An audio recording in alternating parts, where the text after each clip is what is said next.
Hello, very dear students and my viewers. Today once again I am with you in this small short video. That's again on Mohsen Hamid's novel Moth.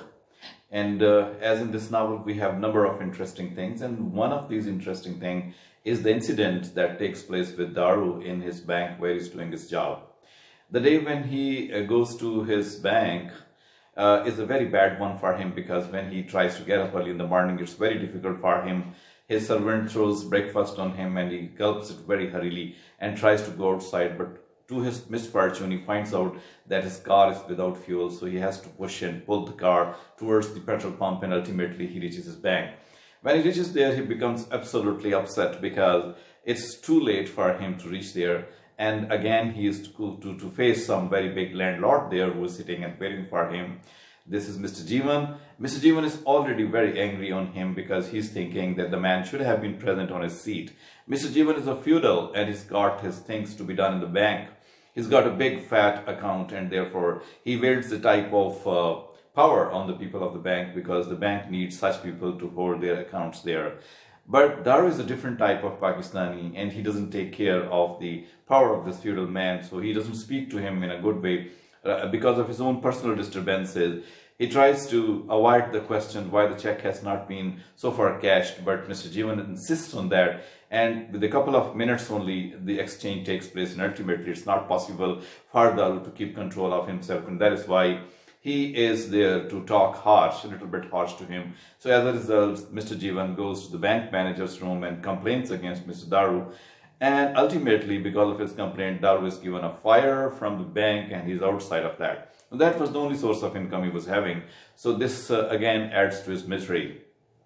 The story extends from page number 19 of chapter 3 and goes up to 31, in which Daru is feeling that type of problem with the bank, and he was not willing to let go his job, but ultimately has to go. And here is the very thing which goes to prove that all the time feudals do have the power on the people of Pakistan everywhere, and they wield it through assemblies of representatives and then their relatives in the banks and the armies and the police, and in a way they are the people who are sometimes seem to be running Pakistan, but the things are now changing. So far this text goes to show that such people are really powerful, and that is why Daru is out of the job there.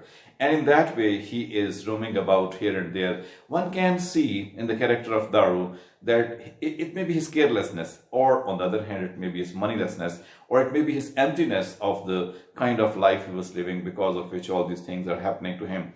But whatever the case may be, here something has proved that feudals are still powerful and the common man doesn't have any rights before him, and that's the kind of thing that has been projected by Mohsen Hamid in these few pages of chapter 2 of Mohsen Hamid's novel The Moth. Well, we also get a little bit of introduction to the people who love Daru in the bank and outside the bank. One of them is Raider, whom he calls to be Heather in the real name, but he calls with love as Raider. That goes to show the type of intimacy with him. Actually, Raider is the only person who loves Daru at bank, and he says rather about Daru that Daru is the only bee. Daru is the only wasp in the bank, W-A-S-P, wasp in the bank. And all the people are simply bees, and that is why Daru is more stinging, and that's why he says it will be very boring life in the bank without Daru. So in that way, the writer has tried to point out something about Daru, that he's the one who would not take care that somebody is powerful, somebody is so significant, he will do what he thinks in the better way. So Daru is a proud man. He can be taken as a type of proud person on himself. He's self-confident as well. That's why Raider loves him and he praises him as well. The next thing that we go to talk about, not only with respect to the feudalism, but also with respect to the bank manager, he also stands with not with his employee, but he stands with the feudal lord. And as a result, this again goes to show that everybody who is in power is again with the power, not with the powerless people. And in this situation, the very bad situation, Daru comes out of the bank and is unable to go back. He's become jobless. And the very next day, he is to meet his friend Uzi and his wife Mumtaz. When these two people come together, they too do not realize what has actually happened with Daru and what kind of difficult situation he is suffering from. And as a result, they are happy and they want to take Daru with him. And the writer therefore offers a contrast how the rich people are having pajeros, that type of vehicles with them, which are very difficult not only to buy but also to maintain, such as the vehicle which Daru says he is sitting first of all with the Uzi and his wife. But you see, when they sit there, Daru is reluctantly willing to go with them because of his problems that he was having. But he is wearing the black suit, and the wife of Uzi is also wearing the black suit. And here a sentence is spoken by him that his wife and Daru match very well with each other. So that's the kind of anticipation which the writer has done in order to let us know what is going to happen in the novel in the next coming pages, that there will be a deep friendship established by Daru and the wife of Aurangzeb.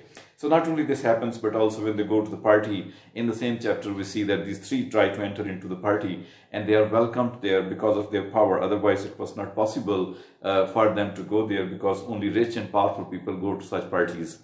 Now, in that party, we have another character which is introduced by the writer, that is Nadira. Nadira seems to be a type of party girl present everywhere, and she was especially fond of Mr. Daru, and she would meet him in a specific way to make him realize that how Daru was important. Daru was unable to realize that why this girl is doing the things like that, but such girls were present in Lahore at that time also. So in that way, the chapter is not only throwing light on the behavior of the women, but also it is throwing light on the behavior of the landlords, the big powerful people who think the other people to be just equal to nothing against their power as compared to the power which they are wielding in the society. And the writer has very deftly, very cleverly pointed out to the fact that the society is in fact being run by these people. Their wills and wishes cannot be stopped, and the people have ultimately to follow that. So in that way, the novel becomes, through this chapter, through this incident, a type of criticism, a social criticism, a social satire it becomes on the society of that time. So that was the novel written by him in order to point out what social corruption or what socio-political situations are manipulated by the powerful and the elite class, that the writer has pointed out, and we are well able to understand through this small incident in this chapter. Thank you very much for watching all that. Next time we shall be having even more from this chapter or any next coming chapter. So far, for the students, it's okay to watch and see what happens in this chapter, especially the students of Masters and BS classes. They can get a lot of benefit out of this. And so, if you have any response against them, I would request you to put your response in the shape of comments on the YouTube, my channel. And do not fail to subscribe to my channel as well. Thank you very much for watching.